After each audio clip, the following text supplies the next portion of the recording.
Bonjour à vous, moi c'est Gabriel. Et moi c'est Sophia. Bienvenue sur notre chaîne de podcast Confluence. Aujourd'hui, on va se pencher sur des questions assez sensibles soulevées par la crise Covid en France. On s'appuie sur plusieurs documents qu'on a épluchés. Oui, et ça démarre avec une information assez percutante. Une note interne de la Caisse nationale d'assurance vieillesse, la CNAV. Celle qui gère les retraites, oui. Exactement. Cette note révèle que la surmortalité des retraités en 2020-2021, on parle de près de 90 000 décès, eh bien ça pourrait générer une économie. Une économie? Oui, une économie potentielle de 15,4 milliards d'euros sur les pensions d'ici 2050. C'est interpellant comme chiffre. Ah oui, quand même. Et donc, les sources qu'on a analysées, elles font un lien entre ce chiffre, un décret médical sur le Rivotril qui a fait couler beaucoup d'encre. Tout à fait. Et même avec des concepts plus larges, comme le grand reset. Notre objectif ici, c'est vraiment de décortiquer les faits, les arguments, les controverses. Sans prendre parti, bien sûr. Absolument. Alors, allons-y. L'affaire Rivotril. Mars 2020. On se souvient, la France est submergée. Les hôpitaux sont pleins à craquer. Et les EHPD, les maisons de retraite, complètement isolées. Dans ce contexte chaotique, il y a une pénurie de sédatifs, ceux qu'on utilise normalement en soins palliatifs, comme le midazolam. Et c'est là qu'intervient ce fameux décret. Il autorise l'utilisation du Rivotril, qui est à la base un antiépileptique, en dehors de son autorisation normale, ce qu'on appelle l'AMM. Et même en dehors de l'hôpital. La justification officielle, c'était la compassion. Soulager la souffrance, la détresse respiratoire en fin de vie, surtout quand l'hôpital n'était plus une option. La Société française de gériatrie avait d'ailleurs bien précisé « Attention, ce n'est pas de l'euthanasie ». Oui, mais le décret, il avait une formulation un peu particulière. Il permettait cet usage pour les patients atteints ou susceptibles d'être atteints du Covid-19. Susceptible d'être atteint. C'est ça qui a coincé, d'après les sources qu'on a vues. Qu'est-ce que ça veut dire exactement? Bah voilà. Et ça a été renforcé par des témoignages du terrain. On a lu celui d'une infirmière, anonyme, qui parlait carrément de protocole d'abandon. Par manque de moyens et avec des consignes pour ne pas saturer les urgences. C'est assez glaçant, oui. D'ailleurs, des rapports parlementaires ont ensuite pointé un défaut de vigilance. Il y a eu des recours juridiques aussi, le syndicat Jeunes Médecins notamment. Et des questions éthiques soulevées par le comité d'éthique, par des sénateurs.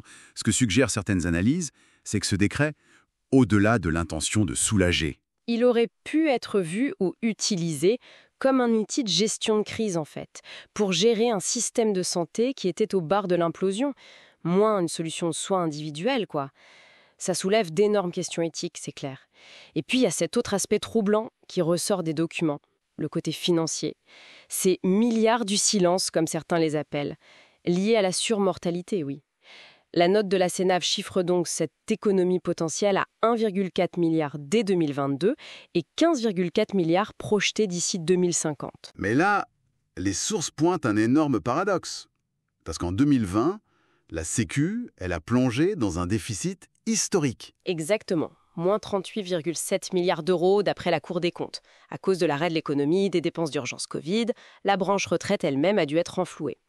Donc, l'idée d'un plan à court terme pour sauver les caisses de retraite grâce à ces décès, ça ne tient pas vraiment la route financièrement, si on suit les sources. Le trou était bien trop grand. C'est ça. Du coup, ça ouvre d'autres questions. Est-ce que cette économie, même relative, a été vue comme une conséquence, disons pas forcément désagréable à long terme, ou est-ce que c'est juste le chaos général qui brouille les pistes? Et le fait que la réforme des retraites était lancée peu après, ça alimente aussi les questionnements dans les documents qu'on a consultés. Et c'est là que les sources connectent tout ça à des narratifs plus globaux. Dès juin 2020, on voit apparaître cette initiative du Forum économique mondial, le fameux Great Reset. Oui, Klaus Schwab qui parle de la pandémie comme d'une fenêtre d'opportunité unique pour réimaginer le monde. Une rhétorique de reconstruction, officiellement, mais qui a tout de suite été interprétée par les critiques cités dans nos sources comme la preuve d'un agenda caché. Une volonté d'utiliser la crise pour accélérer des transformations économiques, sociales. Des figures comme Bill Gates sont aussi mentionnées. Oui, pour des propos de 2010 sur les vaccins, la démographie, qui ont été réinterprétés par certains comme une preuve d'idéologie dépopulationniste. Attention, on rapporte ici les interprétations trouvées dans les sources. Bien sûr, certaines sources vont même jusqu'à lier la gestion de crise à la politique américaine de 2020, avec des théories sur l'instrumentalisation de la peur. Les analystes parlent parfois de conspiracisme moti, un mélange quoi, où la crise sanitaire aurait catalysé et mélangé différentes méfiances, antimondialisation, scepticisme envers Big Pharma, polarisation politique. Et on voit aussi comment le doute a pu être semé. L'exemple du documentaire Hold Up est souvent cité dans ce contexte. Oui, un mélange d'interviews d'experts, mais aussi d'affirmations plus difficiles à vérifier. Ça a eu un impact énorme, donnant cette impression de vérité cachée. Ça, la réponse des institutions, souvent, ça a été de qualifier tout ça de complotisme. Et c'est là qu'il y a un point intéressant dans l'analyse de nos sources. Cette stratégie de disqualification systématique aurait pu être contre-productive. Comment ça? Serein sur des questions qui étaient pourtant légitimes. Autour du Rivotril, des vaccins, des conflits d'intérêts potentiels. Exactement. Et ça a pu pousser certains à se tourner vers des sources d'informations alternatives, créant des billes. Donc, si on résume les points clés soulevés par nos lectures, on a ce décret Rivotril, ambigu, dans un contexte de crise terrible. On a des économies sur les retraites, bien réelles, mais qui paraissent dérisoires face au déficit global. On a ce contexte du Great Reset qui vient nourrir les suspicions. Et au final, une fracture de confiance qui semble s'être vraiment creusée et qui rend toute discussion critique compliquée. On le répète, notre but ici était d'exposer la complexité des arguments trouvés dans nos sources. Pas de valider une théorie spécifique. La prudence est essentielle. Absolument. Et on termine avec une question pour la réflexion, inspirée par un des textes lus.